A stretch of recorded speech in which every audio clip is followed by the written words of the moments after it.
Dana White finally announced some big fights. It is 6:44 a.m. here. I just woke up and saw it on my Instagram that Dana announced those fights. Let's react to the official video of Dana in this video. Hello and welcome to Bloodsport MMA. Assalamu alaikum alaikum. Let's get right into it. I'm in New York. Do you start to say something, Dana? I'm gonna give it a minute here for everybody to get. By the way, what is Dana doing there with that background?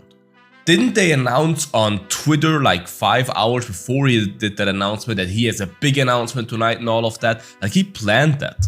You couldn't like figure out a spot with like a cool background or something, good audio, I don't know, something like that. Maybe wear a mic. I know it's an Instagram live, but maybe, I don't know, like a little bit of professionalism when you announce those big fights instead of wherever he is in New York in a hotel room with audio that sounds like he's in a church or something. I mean, come on, Dana.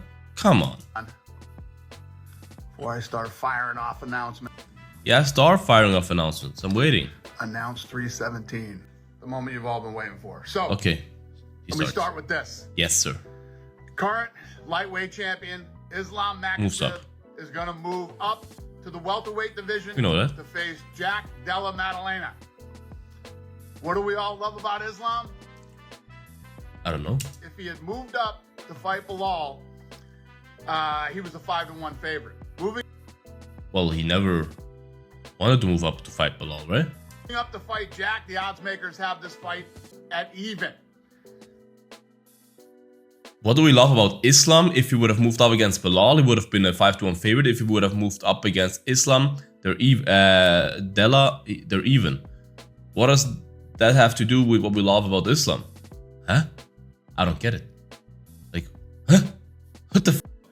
First of all, Bilal is not an easy matchup for him or anything.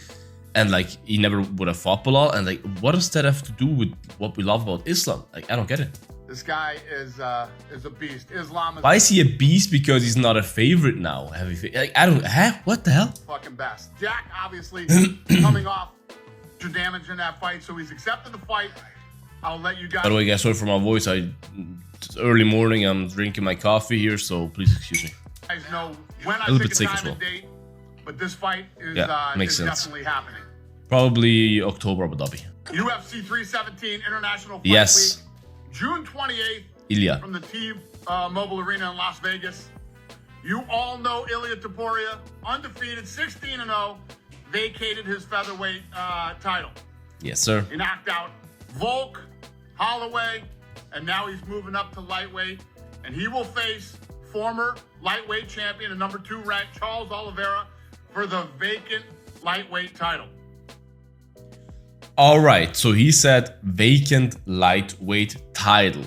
That means that they stripped Islam. He didn't say anything about that though. Does he say anything? No. He doesn't say anything about stripping Islam, but they stripped Islam. Which is interesting because he praises Islam for, I still don't get what that praise was, didn't make any sense.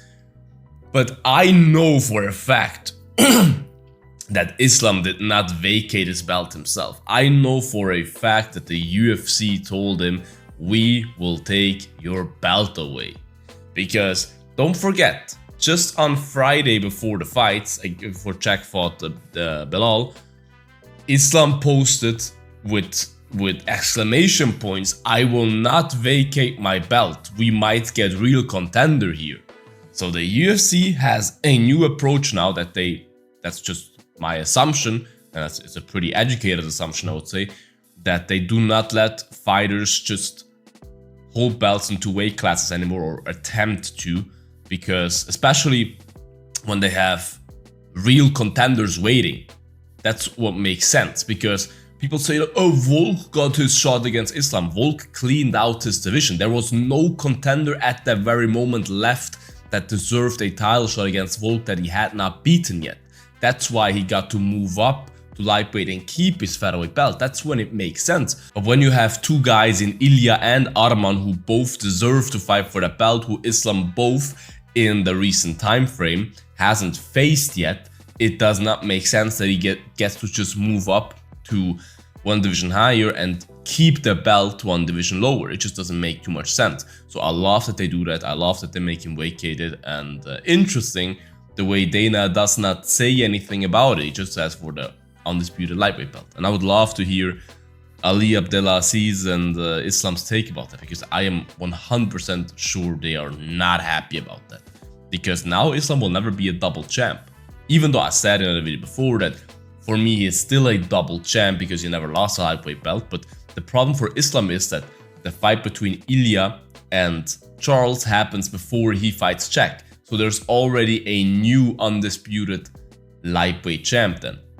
You know what I mean? So I'm sure it's gonna hurt his ego a little bit. Flyweight champion Pantoja will defend his belt against Kai Kara France. That's a good fight. Pantoja hasn't lost a Much fight deserved. in 5 years. Pantoja's a beast. Three of his last Pantoja's number 10 on the pound for pound. This was an absolute joke. He should be at least number 4. 4 wins have Kai come Kara in the France, first always round. exciting. Also Fun fight. on that card, Paulo Costa versus Kopylov. That's a good fight. Paulo Costa Kopylov, there will be a striking battle. Paulo Costa having his resurgence, talking about how he wants the vicious Paulo Costa back, how he wants to bring that one back. So it should be a fun fight. Dariush versus Moicano. And Dariush Moicano is also a good fight. First, when I saw that on Instagram, I was like, damn, that's tough for Moicano, because he just fought for the belt, right? Stepped up for the belt. You would think they would give him a higher ranked guy, or maybe give him Paddy, the guy he's been calling for a big name fight, because Dariush does not promote fights. He's not a big name. But the thing is, he did not want, well, to be fair, Dariush is a tough fight. I was about to say that he always says he wants the easiest fights he can get, but I don't think Dariush is the easiest fight he can get. But Dariush has been knocked out a couple of times recently, and it's an evenly matched fight, I would say. But interesting matchmaking. a lot of other great fights that I'll announce soon. Tickets for UFC 317 go on sale Friday. Okay. And don't forget to pick up your tickets for UFC. Send me Next. some. All your favorite fighters are going to be there, and lots of other fun shit. Vacant. Yes, vacant. Yes. Vacant title. Yes. He's moving up. Some of you must have come in late. No, we didn't come in late. We just saw some statement saying he will not vacate. You missed the good shit. Got to show up on time. UFC Abu Dhabi, July Dana, you should show up on time for press conferences. You're never there post-fight press conference. 26th, Etihad Arena. July, that's the Ritter. Versus the Ritter. We know that. Fights, ending and finishes, including. We know. He was a 2-division champion. We know. Robert Whittaker. We know. Coming off a nasty card We know. that we'll announce soon. UFC Fight Night Abu Dhabi and free on ABC, the network. Tickets are available now. Okay. All right. Tom Aspinall, I didn't read it. I told you guys already. We'll get Aspinall versus Jones done. Yeah, you told us that 7 months ago. Now UFC 319. Yes, sir. The fight I'm most hyped for. Center in Chicago, Illinois, August 16th. Chicago. For the first time in 6 years. In the main event, the middleweight champion, Dricus du Plessis, will defend his belt against Khamzat Chimaev. Let's go. That's the fight I'm most hyped for. This fight, in my opinion, is the best matchup you can make in the whole UFC right now. Other than Islam against Ilya, I think that is the most exciting matchup. That is a fight that I literally... Of course you have an opinion, but I'm like, bro, anything could happen. Both guys are so skilled. Both guys have never faced anyone close to the other guy. So fun. Such a fun fight. I just hope Khamzat makes it to the fight. That's just such a fun fight. Dricus' last 4 wins have come over former champs Sean Strickland, Israel Adesanya, and Robert Whittaker. He hasn't lost it. They should put Sean Strickland versus Izzy 2 on the card as well. In 7 years, 20 of his 23 wins have come by finish, and now he faces the undefeated 16-0 Khamzat. Any other announcements? United Center in Chicago. And, other fights that are on the card. We good? Everybody happy now? Yeah. I feel the same The way now. heavyweight fight will happen. Wait, what do you got? What do you got? Everybody, who we got here? Chicago, it'll be fun. That's fun. The main event's back. The music in the background? Okay, I don't need that in my video. Coming too. Yes. Why is Dana always drinking out of cups? Does he not have like bottles and stuff like that? He's always having a cup in his hand.